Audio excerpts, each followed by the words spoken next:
Hi everyone, I've got an interesting motor here. It's an Askoll Ultra C90A.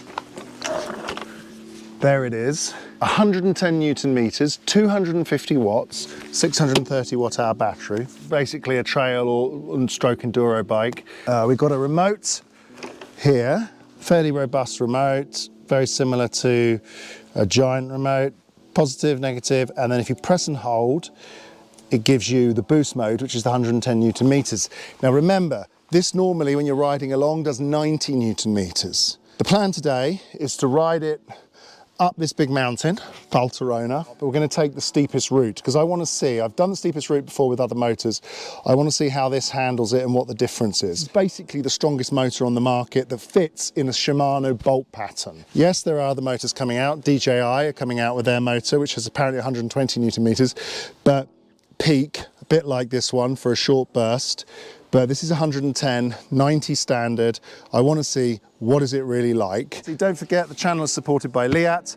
Have a look if you're looking for any helmet protection or body armor, things like that. They've got a great selection, they're very comfortable to wear and they meet the highest safety standards. Right, I think this is trail mode. Yeah, that's off. This is trail mode.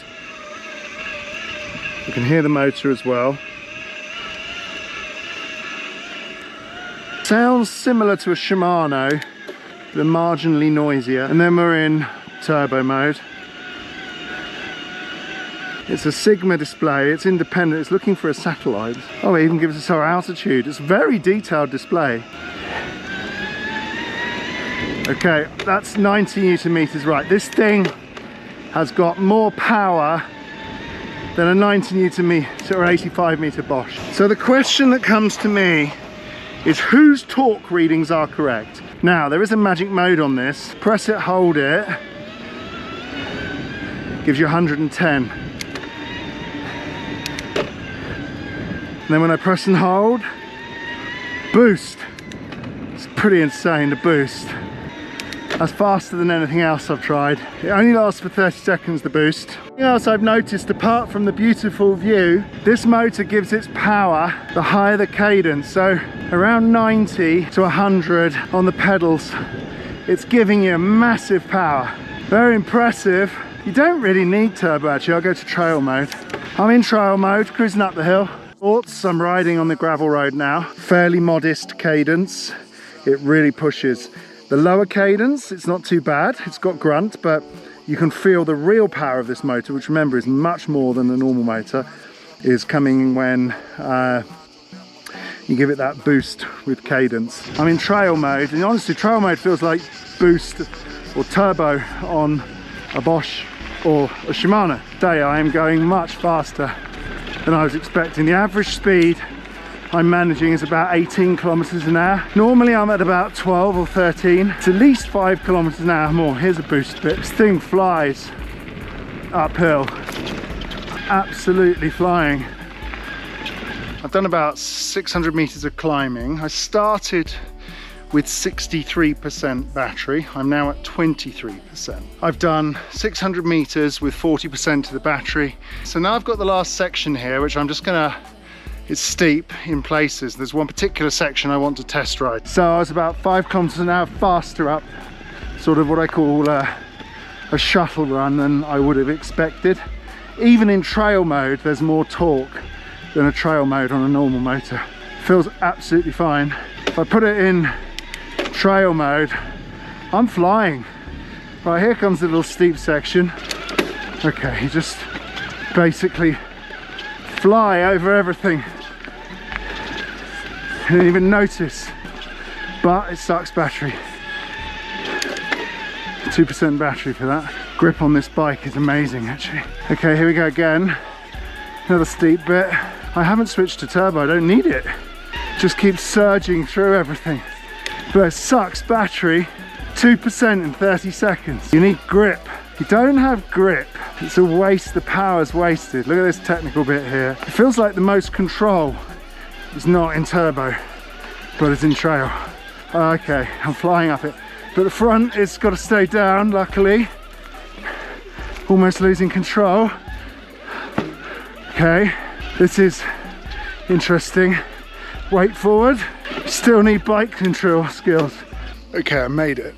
And I've done 750 meters with 55% of the battery. Battery motor in trail stroke boost turbo. You can do about 1500 meters of climbing. The motor really works well when you're pedaling at a mid to high cadence. That's when it gives its power boost.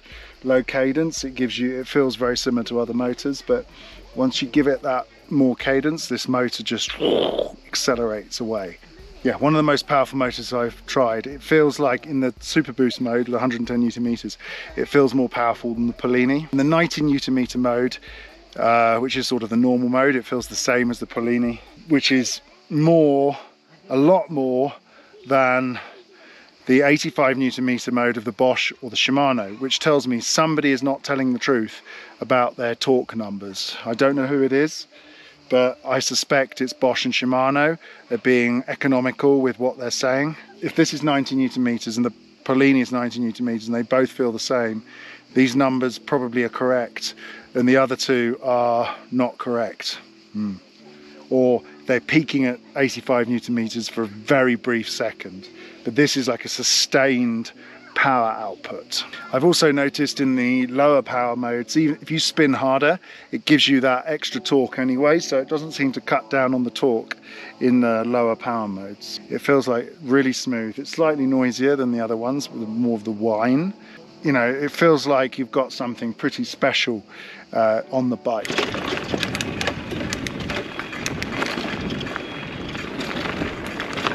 See what it's like on.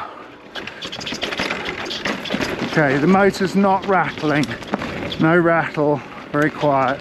Okay, this is the steepest climb I know with grip. It's going to suck the battery, but I want to see the torque, what it does. See if I can make it. Okay. This is a bit I can never make with a normal motor.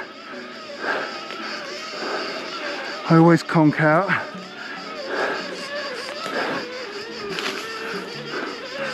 Haha, I can do it.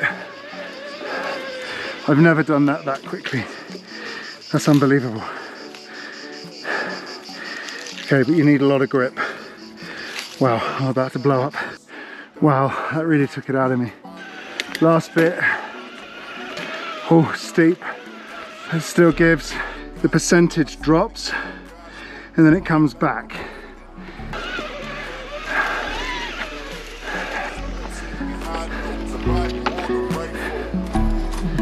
Oh my god. Wow. And what's interesting is it keeps pushing even when the battery's at 0%. Well, that's what the display says. In 90 Newton meters mode, it's pushing more than a Bosch, more than a Shimano, and they're very close. It feels like it's pushing a bit more than a Bros or a SRAM motor, so I don't know. Somebody's not telling the truth with numbers of torque, I'm sure.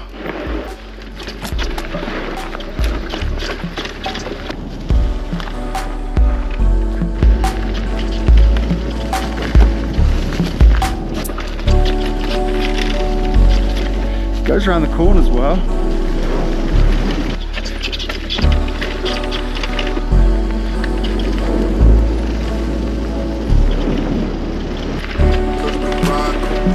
Feels like a cross between a Cannondale Moterra and a Yamaha Moro 07.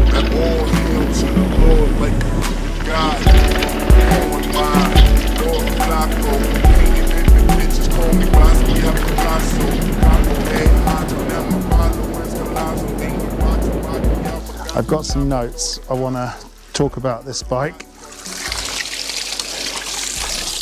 I started with 63%. I did 840 meters and I got with 1%. And I did that mostly in trail mode, which feels like turbo on a Bosch and or a Shimano. So I reckon this motor gives you between 5 and 7 kilometers an hour more average speed than say a Bosch or a Shimano. When in trail mode, I was in turbo sometimes and the super boost sometimes. I climbed an impossible hill that I would normally struggle on. I probably would have to get off 3/4 of the way up. This time I did it all the way to the top of it. It's super important. You need a lot of traction. You need a good geometry on the rear to keep the front end down. Otherwise, all that torque goes to waste. The rear wheel spins, it also goes to waste.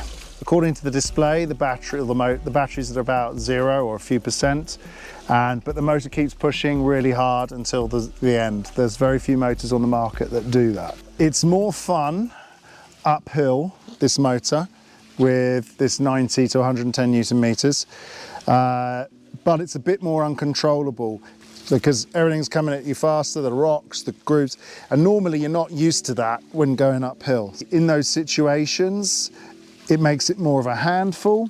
You know, you do need to have better line choice on technical climbs for sure. I did notice that it absolutely chews through the battery on high power mode. So when you put it in 110 Newton meters, it sucks power really a lot. In maybe 20 seconds, it consumed 2–3% of the battery. I do weigh 90 kilos, so that might be something. So do we need this 110 Newton meters? I mean, it's an option. Honestly, I don't think it's that useful overall. 90 Newton meters, this real 90 Newton meters that I believe this motor is more than enough. I've just ridden it up some of the hardest climbs I know. It was, you know, it's a fun ride. I mean, this is a first ride on this motor. It feels very similar to the Polini in the sense of in the 90 Newton meter mode. In the 110 Newton meter mode, it does go past the Polini. But you do run into that speed limit really quickly. And I would say that 110 Newton meters is only useful on the super steep, grippy climbs. Otherwise, I feel like it's a bit unnecessary and it's more of a headline figure rather than useful. And in fact, the fact that they make it only last for 30 seconds probably makes complete sense. I understand that. I'm going to ride this a lot more and I'll come along with another bit more information on this motor and how it functions. But overall, it's been a fun ride today and I hope you've enjoyed it, and it gives you a bit of an insight into what this super powerful, super high torque motors are like.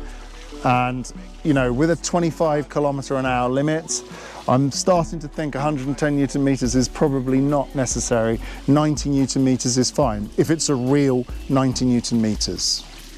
Anyway, thanks for watching. Don't forget to like and subscribe, and we'll see you on the next video. Bye everyone.